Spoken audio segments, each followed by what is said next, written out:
A 23-year-old Alica Mokhatu was recently announced as Miss Charm Namibia 2025. She will be representing the country at the Miss Charm International Beauty Pageant in Vietnam this coming December. The global pageant, which celebrates beauty, intellect, culture and advocacy, will bring together over 50 contestants from around the world. And for the second time in its history, Namibia will be participating on this global stage. Alica was a top 10 finalist in the Miss Namibia 2025 pageant. Hoo is also the founder of Empowering Young Voices, an initiative focused on creating safe spaces for young people to understand and talk about mental health. Is here to tell us more. Good morning, Alica, and welcome back to Good Morning Namibia. Yeah, how are you? Thank you for having me. I'm so good. How are you? Very well, thank you. Congratulations. Thank you so much. I'm so honored to be here. Thank you for having me. The honor is ours to have you. What does this feat mean for you personally and professionally? I am so overwhelmed by this experience that I get to go on a global stage and represent my country. It's something that I never thought I would see myself in, but now that I'm in this position, it just affirms that if you put your mind to something and if you work hard towards it, you can achieve anything. Absolutely. Absolutely. Yeah.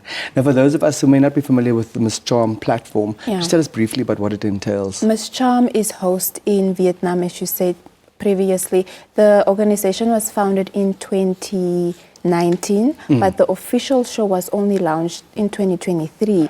And Georgia Garises was the first Namibian to go represent Namibia at Miss Charm, and I'm the second. So Miss Charm is basically about culture, about education, and about beauty, as we are charmers of the universe. Of course. So yeah, that's what Miss Charm is all about. It's about empowering women and making the woman empower the younger generation as well. Yes. For those Namibians and visitors tuned in from wherever it is they are across the length and breadth of this republic, or perhaps on the NBC Plus application, who don't know you yet, how would you introduce yourself to them? I would say I'm a girl from a small town, Okahanga.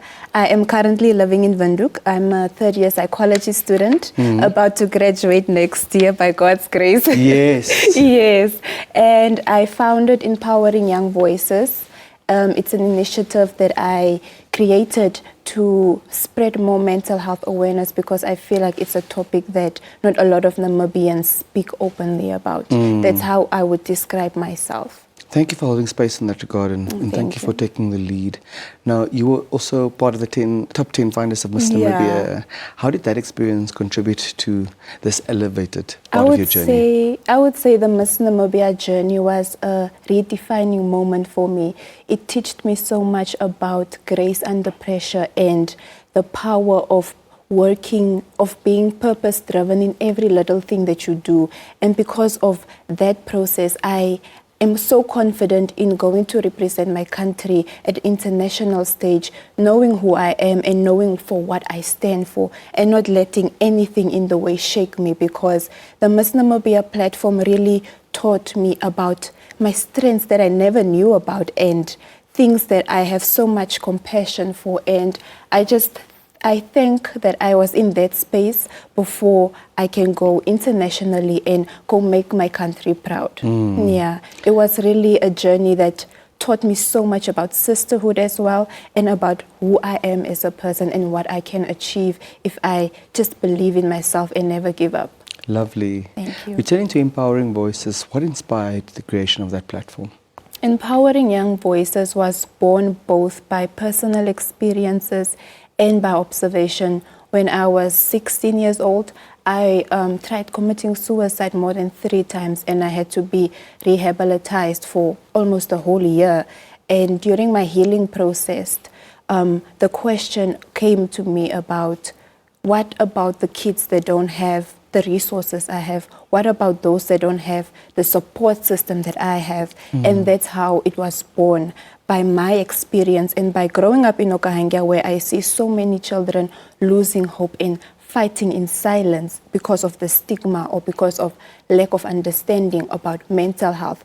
What we at Empowering Young Voices strive to do is to create open conversations about mental health, to make children feel free to speak up and to make their voices be heard, because that's how I sit here today, because I believed in myself, and I decided that my voice matters. And by doing that, I get to be a beacon of hope for my community, and I get to show them that if you believe and if you fight for yourself, because no one else will, you need to get up and fight for yourself. That's the only way you can achieve what you want to. And that's what I strive to do with empowering young voices. Your voice absolutely matters. Yes, And thank it you for does. sharing Thank the you. story with us, and thank you for owning your vulnerability. Yeah. Thank you for leading by example. And it's so important because as we see, the suicide cases are rising drastically, and we need to sit down as a community and ask ourselves, what can we do?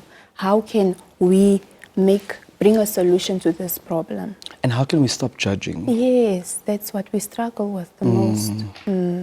Now, the international pageant, as we know, will be taking place in Vietnam. Yes. December may seem far, but it's Yeah. also just the day after tomorrow, It's right? just now. How are you preparing? How are you getting ready for that? Most importantly, I'm preparing myself mentally and physically because it's a very demanding journey to go internationally, especially. So by that I am learning more communication skills and how to go represent myself with poise by getting tutors, mentors, and coaches that can help me redefine the small techniques that I need to go on stage and to represent my country with elegance. Because now, during the Miss Namibia journey, I learned so much, but now it's all about redefining all the small techniques so that I can go shine on that stage. Yes. As far as particularly the emotional readiness and psychological preparedness is concerned, what is it that you do to cultivate that resilience and that strength? You know, because it's not only, as you said, the physical aspects that you're focusing on, you're focusing on the holistic wellness. Yes. It's about really grounding yourself. And what I do, I started with the Miss Namibia journey, what I started with is therapy, because this is a space that allows me to be so vulnerable about all the pressure that comes with holding a title, being a Miss Namibia finalist and being Miss Charm now. So I use that to strengthen myself, to build resilience so that I can go out into the community and give back. Yes. For young Namibians tuned in at the moment, for young Namibians who may have lost hope, listening to us in the background while the television set is on, who don't know what the next step entails, what message do you have for them this morning? I would say, do not give up in what you believe in. Don't be afraid to show your voice to your community. Do not be afraid to speak up for what you believe in. Your voice matters. It doesn't matter where you come from. All that matters is where you want to go and the determination that's behind it. If I can do it, coming from Okahanga, not coming from a wealthy family, so can you. It's all about taking that first step, showing courage, and everything else will come into place. That's how I came here, and that's how I'm your Miss Charm Namibia 2025. Sorry, because of resilience and because of never giving up. That's the only thing that you need to tell yourself as a young Namibian, because everything and anything is possible, trust me. Indeed. Yes. I'm so tempted to say amen. I'm unable to resist the temptation. in fact. So how can we rally behind you? How can we support you? How can we keep tabs on how things are going in Vietnam? The support from Namibians it means a lot to me. Where you can follow me on my personal Instagram is Alica Mokhatu, and for my advocacy page is Empowering Young Voices. What you can do as the public just to show support either through collaborations or sponsorships, because we are going on an international stage. We want to show the world what Namibia can bring to the stage. By giving your support, even if it's messages or just a word of thanks, that means a lot to me. That's how you can support me throughout this whole journey. Thank you so much for your time. Thank you for sharing your wisdom. Good luck with the prep. We are super proud of you, and we are rallying behind you all the way. Thank you for having me, Denver. I'm so glad. There you have it, Miss Charm Namibia 2025, Madame Alica Mokhatu, is on her way to Vietnam for the international pageant that will be taking place in December this year. Let's play our part to support her in whatever way we can. This is our girl, this is our country, and we are taking Namibia to the international stage. She's a proud ambassador of the land of the brave. We'll be back after a break.